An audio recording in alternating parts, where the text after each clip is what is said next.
very somber day today with the loss of the brother D'Angelo. Rest in paradise, rest in power to the young brother. Had such a significant impact on the Black community, on the music industry. Just the whole neo soul vibe was a vibe for real.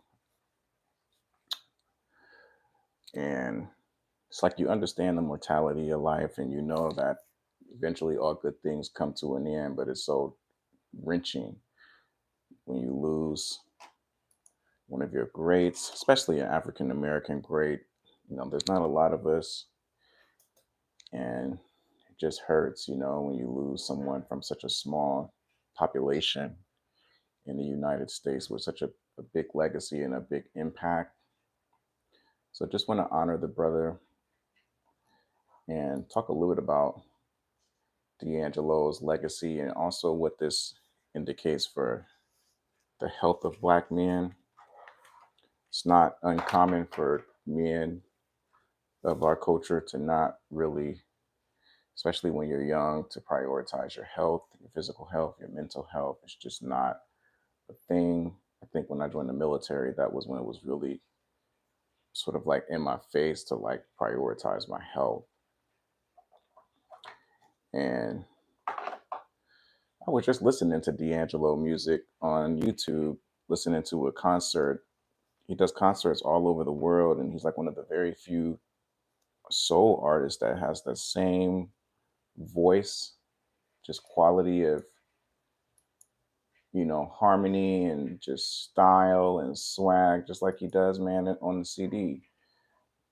Just like he does on the CD, man. So we're gonna miss the brother. I was sure looking forward to. I'm pretty sure they'll release more music, but um, it just sucks. So let me see.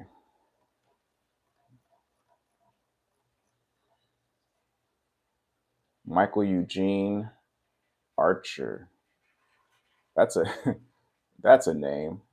Michael Eugene Archer, born February 11th, 1974, professionally known as D'Angelo, was one of the most soulful, inventive, and enigmatic voices of his generation. Born and raised in Richmond, Virginia. I didn't know he was born in Richmond, Virginia.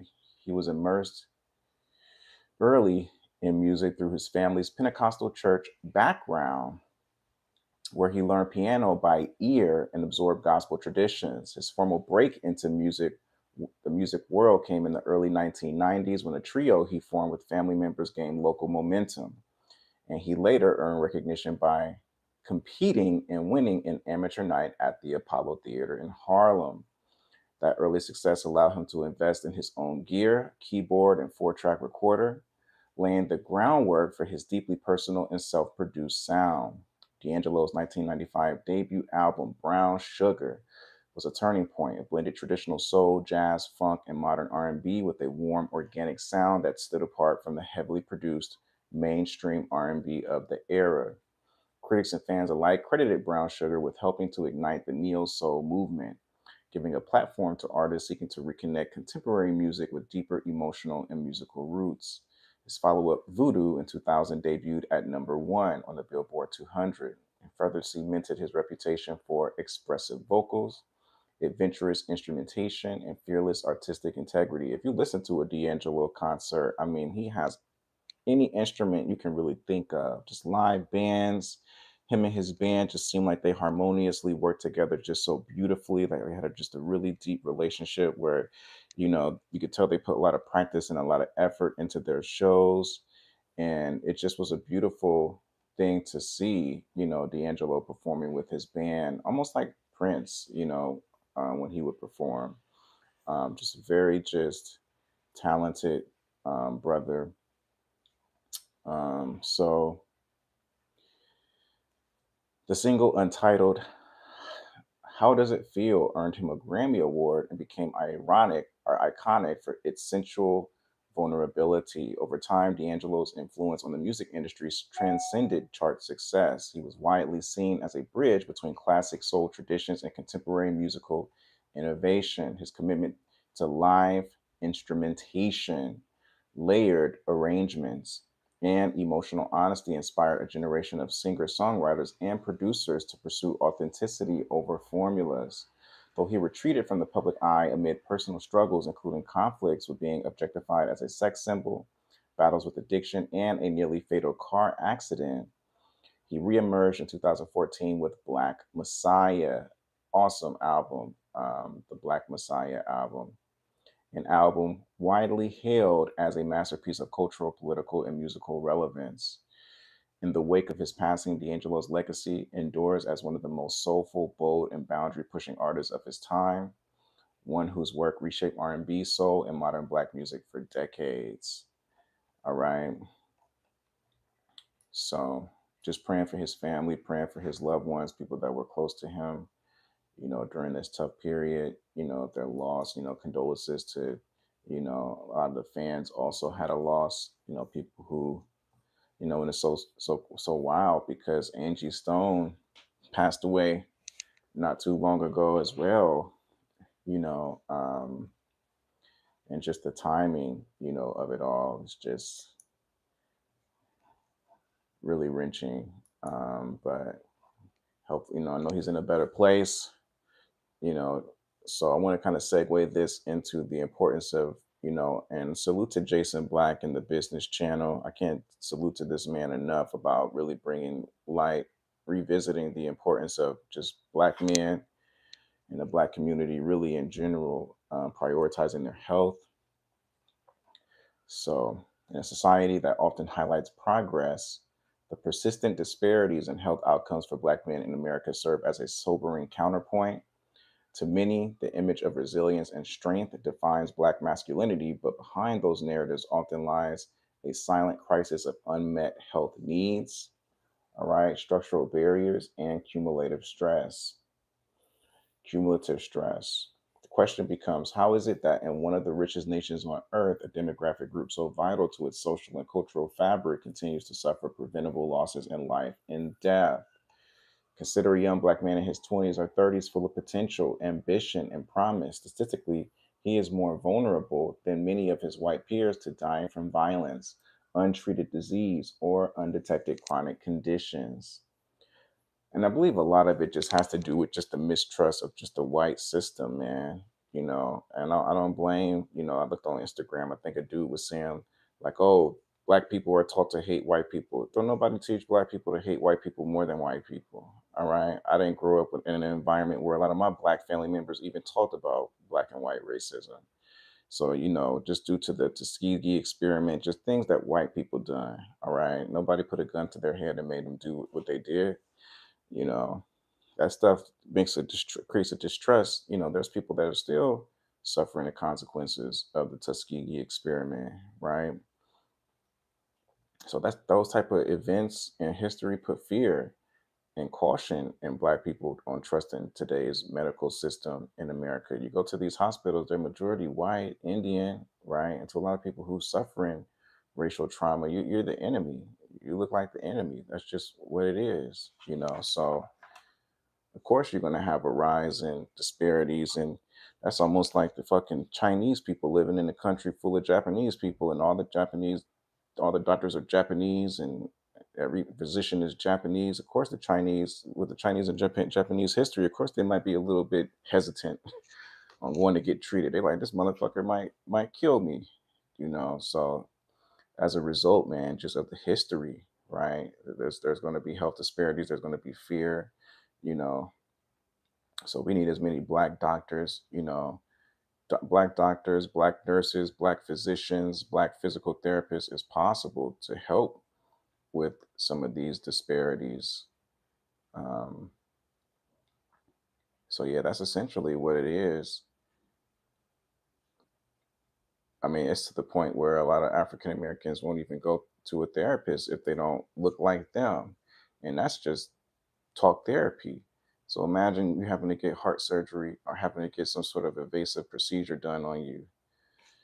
I remember when I had to get surgery on my hernia and I went to the VA, and even the white nurse, she was like, you're good, you're safe. She was kind of being sarcastic about it, but at the same time, she was like, I understand the black, the African American experience in the health system. Don't worry, you're in good hands. We'll take care of you. So she even understood, what was going on. So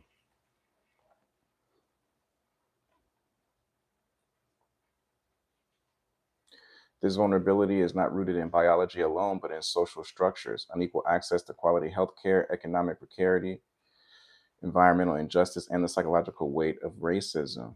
These disparities in health are, in many senses, the shadows cast by broader societal inequities. These patterns grow more stark as age increases. A black man entering middle age may carry the weight of hypertension, diabetes, or kidney disease that was never screened for or controlled. By older age, he may face the cumulative effects of decades of inadequate care, underdiagnosed cancer, or cardiovascular disease. As a society, the costs are more than human, they are moral, social, and economic. If we are to break the cycles of loss, we must examine the data, confront the shared responsibilities, and elevate the urgency of individuals and communities. We must ask how many lives might be saved if we treated health equity not as an afterthought, but as a condition of justice.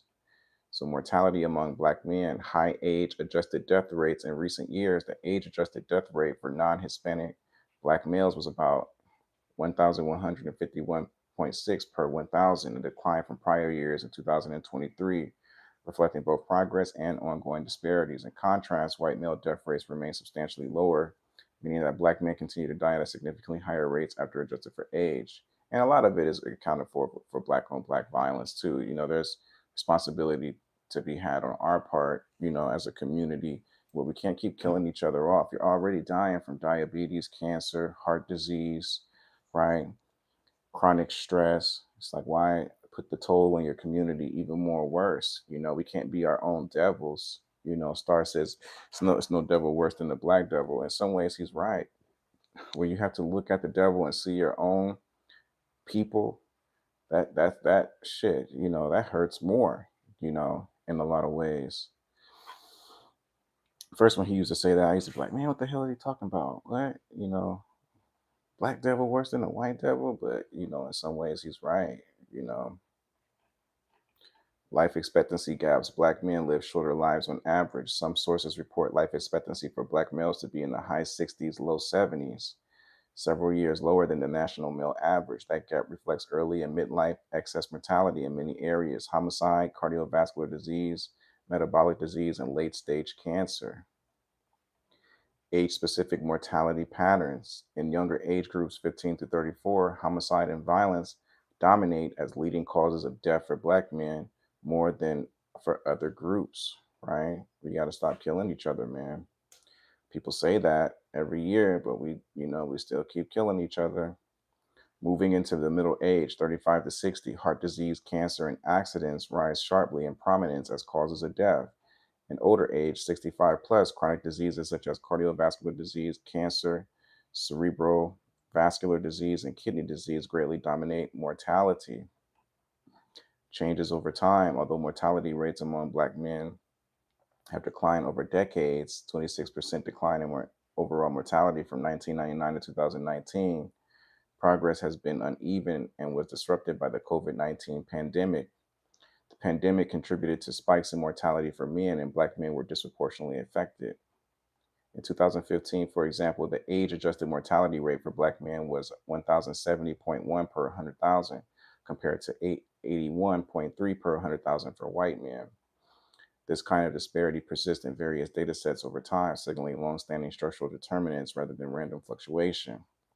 Most of the excess deaths are due to non communicable causes: cardiovascular disease, cancer, stroke, diabetes complications, kidney disease, and associated comorbidities. These conditions often accumulate silently for years, making early detection and management critical. We got to get into these clinics and get into these hospitals early. You know, and I know it's hard. For some Black men. I understand, like, it's just challenging. putting yourself in environments where you just would rather not be there, right? You don't want white people staring at you, looking at you crazy with their awkward body language, right? You don't want to be in these environments, but you gotta put your pride to the side, man, and take care of your health, man. I know it's not easy psychologically, with everything black people are up against, but you gotta put your pride to the side and take care of your health, bro. Like, um,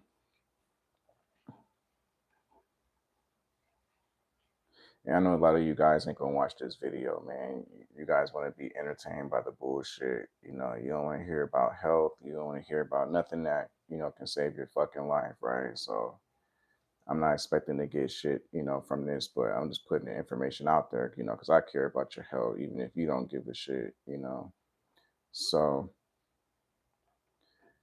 the impact of violence and injury, firearms, homicides, and unintentional injuries disproportionately shorten the life for younger black men. Studies suggest that firearm related mortality shaves multiple years off black Americans' life expectancy, much more so than for white Americans. The cumulative effect of these early losses is a substantial drag on overall life expectancy. Hypertension and cardiovascular disease. Black adults are about 26% more likely to be diagnosed with hypertension than the general public. Among those diagnosed, controlling blood pressure is less common. Only 13.2% of non Hispanic Black adults had their blood pressure under control in recent periods, compared to 16% in the total population. Consequently, Black men face elevated risk of heart disease, stroke, and kidney complications. Black people overall have the highest death rate from cancer, and survival rates are lower compared to white peers, largely due to later stage diagnosis, unequal access to quality care, and comorbidities. Some cancers prevalent in men, such as prostate and colorectal, show stark disparities in outcomes. Black men suffer disproportionately from diabetes and its complication, kidney disease, cardiovascular sequelae. While specific rates vary by age and cohort, the burden is significant and often poorly controlled due to barriers in access, adherence, and preventive care. Because hypertension and diabetes are less well managed, Black men are at higher risk of CKD, chronic kidney disease, progression, dialysis dependence, and kidney failure compared to white men. In 2018, Black adult adolescent men accounted for 31% of new HIV diagnoses in the US, and Black men had disproportionate HIV mortality rates. Rates of other STDs, such as chlamydia and gonorrhea, are also far higher among Black men than their white counterparts. Chlamydia incidence 6.8 times greater. It's ridiculous. Mental health, suicide, behavioral health. Suicide is a leading cause of death among young Black populations from ages 15 to 34, and it ranks highly. Black Americans also report lower rates of mental health care, for instance, receiving prescription based mental health treatment at about 52% the rate of the general population. Stigma, underdiagnosis, resource constraints, and provider bias all play roles. Yeah, it does. Healthcare utilization and access. Black men are 75% less likely than white men to have insurance. And across income levels, they are 50% less likely to have had a physician contact in the prior year, even when insured. Men in general are 24% less likely than women to have seen a doctor in the past year, yet more likely to be hospitalized. This avoidance or underuse of care contributes to delayed diagnosis and worse outcomes. All right. Adverse social detriments of health, such as housing instability, food insecurity, transportation barriers, economic insecurity, and social isolation, are disproportionately experienced by Black men. Chronic stress of discrimination, microaggressions, and socioeconomic disadvantage compounds these risks over a lifetime, contributing to what some call weathering. From adolescence through middle age, Black men face overlapping risk: violence, substance exposure, underdiagnosed health conditions, and limited preventive screening. By older age, these compounding effects of unmanaged chronic disease often result in multimorbidity, you know, reduced functional status, and higher vulnerability due to acute events. Because of reduced utilization and limited access, cancer screenings, cardiovascular risk monitoring, and kidney function checks may be postponed or omitted. This delay means that when disease is discovered, it is often at a more advanced, less treatable stage. What you can do. The health challenges facing Black men in America are formidable but not insurmountable. Here are actionable steps for individuals, families, communities, and systems to help close the gap. Regular health screenings and checkups, prioritize annual wellness exams, even in younger adulthood. Monitor your blood pressure, monitor your cholesterol, your blood sugar, kidney function, and relevant cancer screenings as recommended by age. Early detection makes a difference. Advocacy for cultural competent care. See clinicians who understand cultural context, implicit bias, and tailored communication. Advocate for care that respects lived experience. Demand training for providers and equitable, respectful care. This is why I love the VA, man, because when I go in there, I see other providers that look like me. I see other professionals, medical doctors that look like me. That makes me feel comfortable as a Black man. All right. Coming out the military, you're already fucked up mentally from dealing with so much oppression and crazy personalities in the service. And it's like you get out and you don't want to deal with that shit in the civilian world. So it really makes a difference when you have somebody that looks like you. It really does, you know.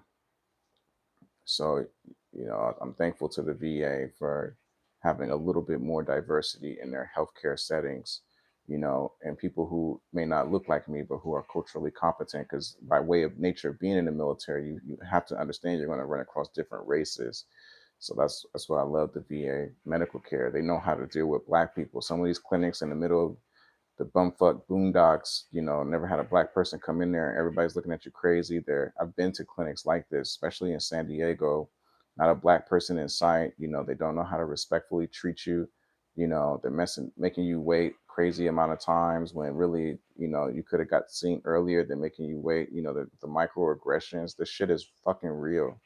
You know, and this for a long time. I stopped just even giving up on dealing with a lot of those racist clinics and shit in San Diego. I just stopped dealing with the shit, because I was tired of the microaggressions and being treated like, you know, fucking animal, right? So having that representation really makes a big difference.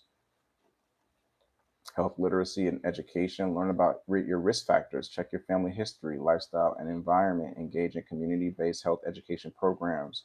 Share knowledge among friends and relatives. Focus on diet, reducing sodium, reducing processed foods, refined sugars, regular physical activity, healthy sleep, stress reduction practices, mindfulness, social support, and moderation in substance use. Address social detriments at the local level. You know, it's no stranger. Black people are no stranger to stress. Things that you can do to release stress mentally is journal. Diffuse from some of that thinking. Don't let your mind and your brain be the only container for all of these negative, stressful thoughts. Put some of this stuff on paper.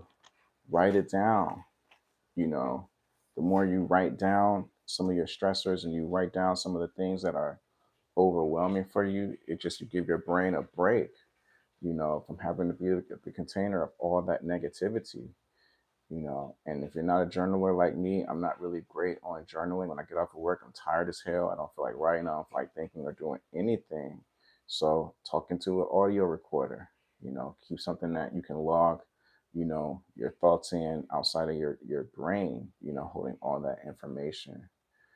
Um, so exercise, grounding techniques, going out to the gym, a few days a week, working your way up. You don't have to go gladiator mode right away. Taking walks, jogging, things like that. Bicycling, are all good ways.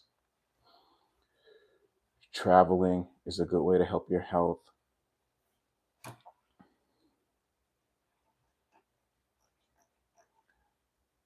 And so, yeah, that's all I have for you guys. Just wanted to just salute D'Angelo. Such a good brother. And a really big sign for us to take care of our health. He's only 51 years old. You know, even talking about this, man, I'm like, I need to make an appointment with, my provider, and just follow up on my health and get on top of it. I was doing a good job last year, but I kind of fell off the wagon. Got to get up that motivation to want to take care of yourself. And I believe sometimes the stress is so bad for some Black folks, they would rather die. I believe that some black folks are just like, fuck it. We're already taking so many losses in America. You're not going to win against racism. You're not going to win against all this shit. Fuck it. I'd rather be dead. I believe that some people have that mindset. I've worked with people like that where they just don't even have you gotta have the courage to want to live. If you don't want to live and you just give up and you're just like, fuck it, what's the point of even being here? Black doctors can't even help you. It's nothing they can even do. So you gotta want to live. You gotta have motivation to live. You know, so I can understand. For some brothers where they're just like, man, why even check on my health? Why even, D'Angelo had his fair share of depression and stress, and the black experience is like that. Sometimes you just would rather be with the Lord than to even be on earth with human beings. Sometimes it be like that. You know,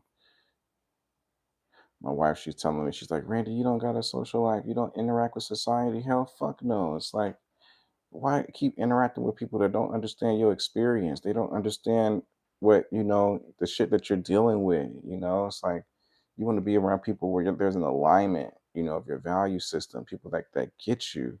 You don't want to be forced to be with motherfuckers just for the sake of having company. It's like everybody else hang with people that understand their culture, their experiences. Asians get together, Chinese get together, Japanese, whites, all you guys get together, Hispanics, and you guys understand each other.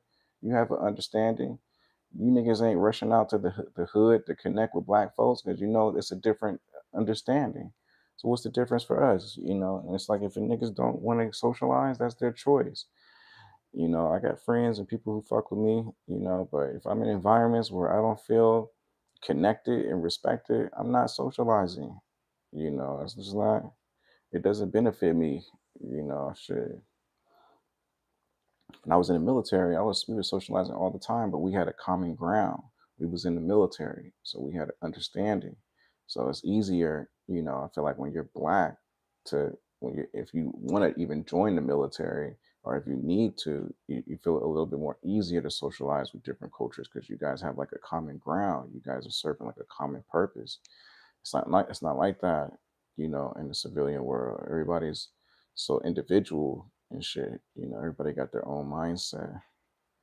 So yeah, man. I was really surprised, man, to see that he passed away today. We lost so many black people, so I don't know why I'm surprised, but it's just like death is a weird thing. Like people pass away, and you're just like, we all know we're gonna die one day, but it's just like, damn, he was so young.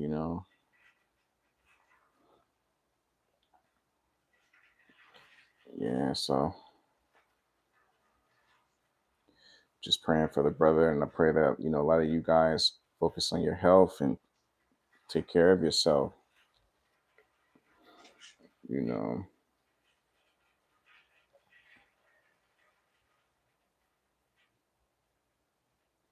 yeah. So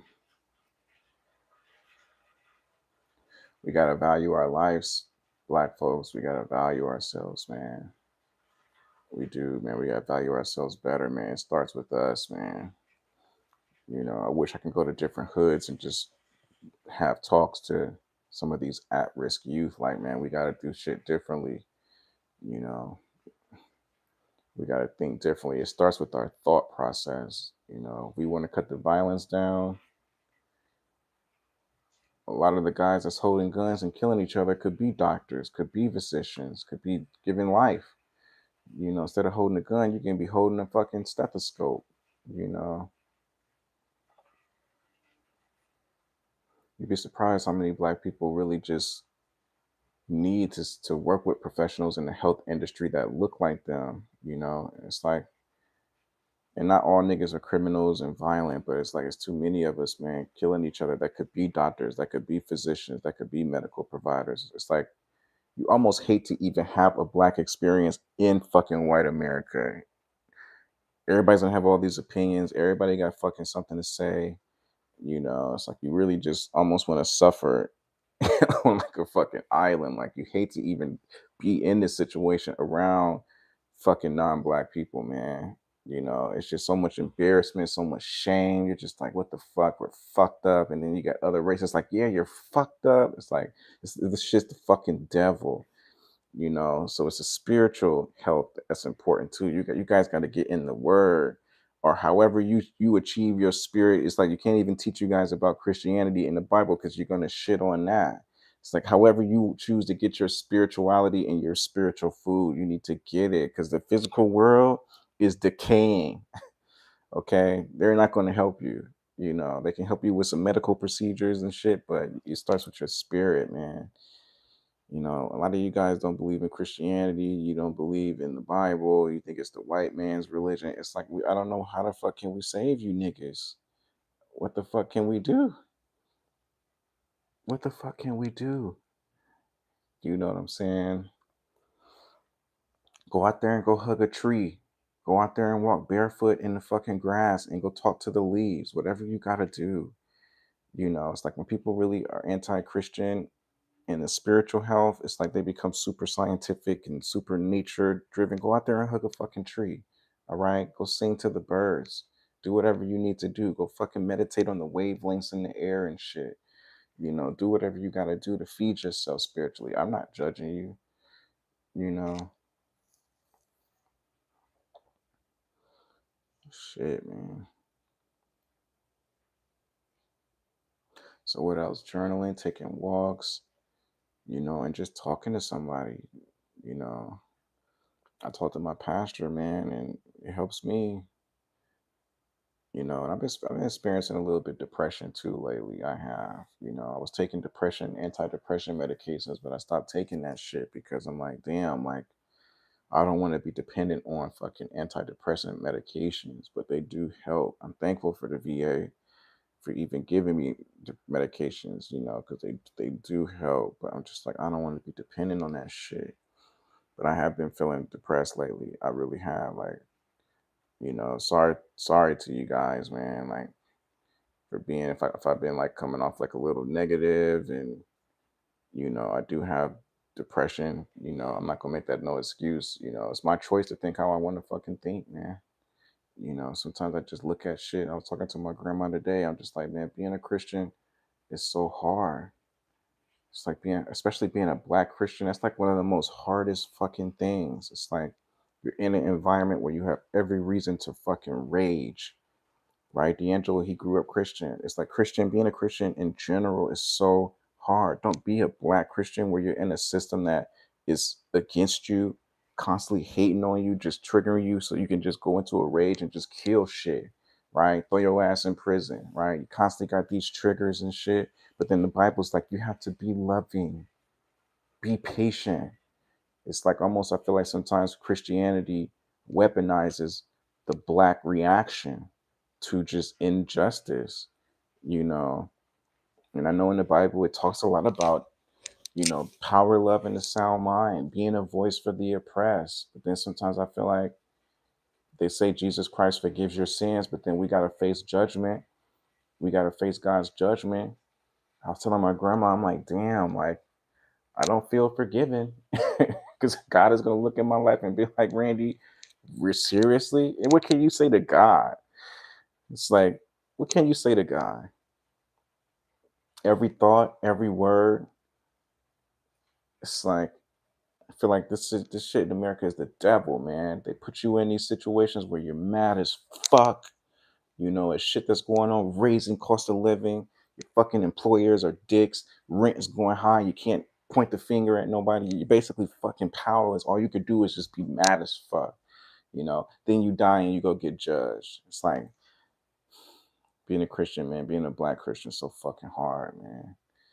You know, it really is. It's like you almost feel like you don't have a right to speak out against shit that's not right. Because then you look like a bad Christian. Then people are looking at you like, oh, you're not a good Christian, Randy. You shouldn't be so mad at these white people.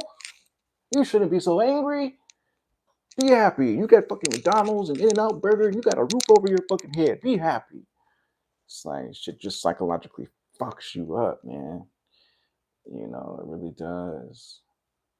But then it's like I read some Bible verses that do console me, but then it's like I just feel like, man, it's like it's almost like if you want to be a Christian, you can't be black. You got to just take off your black uniform and just be fucking nothing. You know, I feel like that. Like I feel like being black and Christian, like black and just proud of your history and proud, that shit doesn't mix with Christianity. I feel like it just doesn't mix, man. I feel like, man, like as soon as you start speaking out against shit, even if you're a pastor or a black pastor, you love the Lord. As soon as you start speaking out against inequalities and the white fucking state in America and the black state, and you start really speaking that shit, people gonna start, oh, you're not really a good Christian. You're not. I'm just like, man, this shit's fucked up, man. So that's why we dying at such a young age. He's only 51, 51 years old, man. And I'm sure he has some of these same thoughts. Black men, we're not that different from each other. Shit. He's probably thinking the same thing. Like, man, this black condition's so fucked up. I'm famous. I'm trying to get money and use my talents. And I got to deal with these fucking white folks and black folks and all these fucking different races and shit. And I'm trying to figure out my shit. And it's like that shit just. I'm not gonna be the one to save you guys, man. Kendrick Lamar not gonna save you. Future not gonna save you. LeBron James not gonna save you, man. You know, only Jesus can fulfill your deepest desire to be known, seen, and loved. And I believe it like in theory, but sometimes I don't be feeling it like in my heart. I don't be feeling it in my heart sometimes. Like, you know, I don't be feeling it in my heart. It's like I know Jesus loves us. He sacrificed for us. I know Jesus did these things, but in my heart, sometimes I'll be feeling like, man, where's the fucking love? Like, yeah, we have our health, we have all these material things, but you still don't be feeling like love. Your family's broken, family falling a fucking apart. Everybody's going at it. It's just like, man, what the fuck, man? Black people killing each other and shit. It's like, it's crazy, dog. It's crazy. you know. And I was born into Christianity too, just like D'Angelo, man. Grew up in, a lot of these black R&B singers and black singers in the industry grew up in church, man. A lot of them, man. Beyonce, a lot of these cats grew up in church, man. And then they get famous, they get big, and it's like sometimes it's like they walk away from the faith. It's like I can understand why in the Bible it says you can't follow the patterns of this world. As everybody else is getting signed to WB Records and this record deal, you got to be different if you want to be a Christian. You know, it's like shit, man.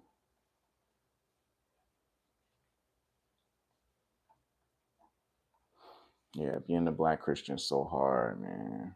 So hard, man. And we don't even got really no real examples of like black men that are Christian but are also, fighting inequality and speaking out against it. Like it's like either they're a Christian and they're super docile, they don't want to rock the boat, they don't want to say something that jeopardizes their funding. And you rarely see a black Christian that just really stand 10 toes down against racism. It's almost like these black Christians don't even want to fight don't even want to just stand up against the devil. It's like they're just like, oh, believe in Jesus and don't talk about racism and inequality in the church. Don't say that. And ain't no white people gonna tell, they some tellers, they gonna tell on you, oh, this pastor was talking about white racism and how bad white people are, and you need to defund him. And, so a lot of black pastors, they're scared of being defunded, they're scared of being losing their fucking church, and you got these white folks burning down churches and shit. It's like Praying for Nigeria. They're losing so many Christians in Africa. And this is our people. We're fucking African American, right? Like, there needs to be something done about that shit going on in Nigeria, man. All those Christians out there dying like that. Come on, man. Like, shit, shit don't be making sense, man. And I'm talking to my grandma about this. My granddad, they're both dead. This is shit you supposed to talk to your grandfather about. We need more black elders, but how we gonna have black elders if you're not taking care of your health? You know, I don't have any elders, black elders I can talk to because they're dead. You know, my granddad, he died being shot and killed. My granddad on my dad's side had health issues. He's dead. These white people, they be old as fuck, passing all that racist shit down to their kids for generations. Motherfuckers be 80 still talking against niggas. And it's not all. You got some good white people out there, but shit, niggas, we dead at fit in our 50s, 30s, 20s. That's one elder that's gone. You know, these are the days more than ever, man. We should be able to go to our elders in the black community, like, hey, man, help us break this down. Like, how should I be looking at this shit? How should I be thinking as a black Christian? It's just like, yeah, man. It's like I want to be an elder, but you know, I don't even know what to say to you guys, man. It's like, what do I even fucking say, man? It's just like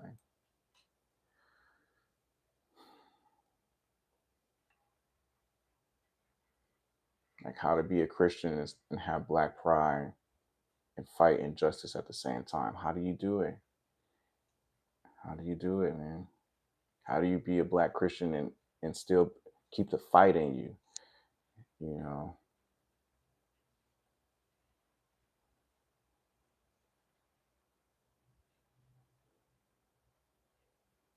Yeah, man. But just stay strong, man. Whatever your spirituality is, Jesus is the only way. Because, I mean, out of all the other spiritual doctrines and stuff I read, all of that point to self. Jesus is the only way, man. But it's like, I don't know how you going to believe in Jesus and fight this shit that's going on at the same time. I don't know how you going to do it, without carrying some type of like guilt and shame. I don't know. I feel like white people, they can be Christians so easy, man. They don't really got a lot of shit they fighting against. What, fucking cost of living? They don't really got shit they really need to really rage against. They got this system of comfort so they could be Christians and live those biblical truths because they don't really have an enemy.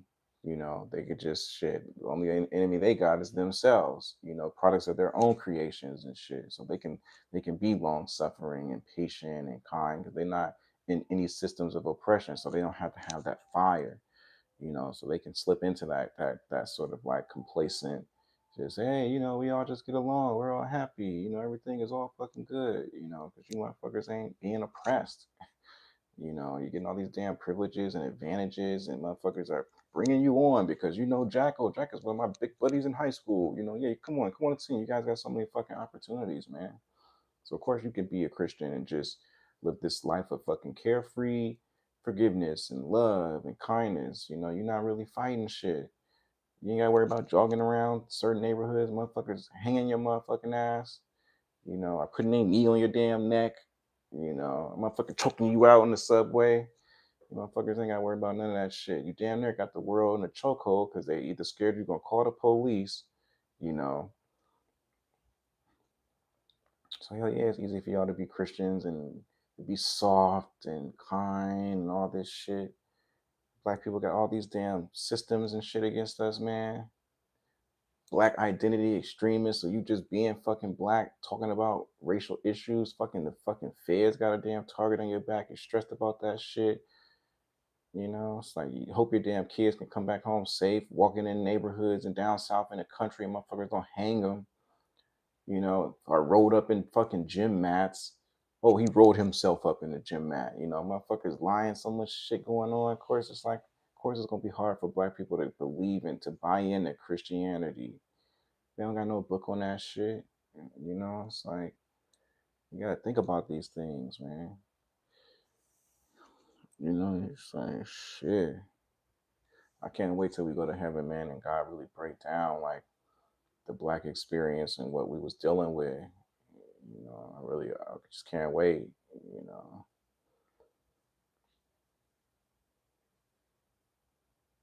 damn, he was dealing with pancreatic cancer, D'Angelo. Nobody even knew about it. I didn't even know about that. It's just crazy, man.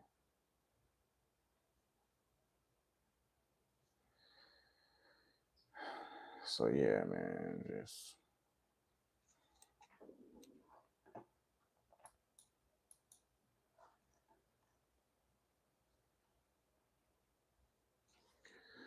another day in the life, man, in paradise, man.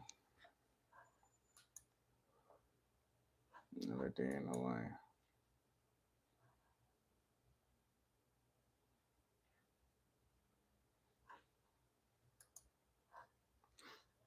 Yeah, man. So just praying for the brother's family.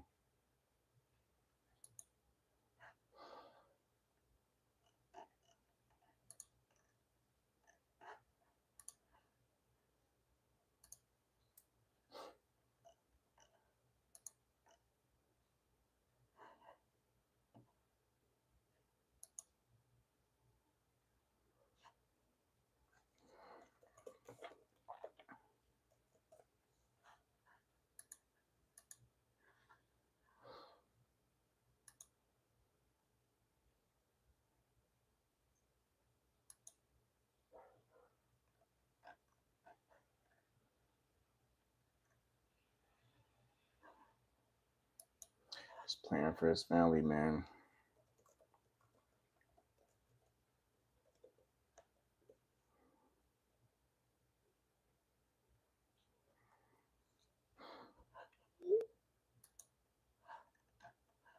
That's all you can really do, man. Just pray. That's what they say.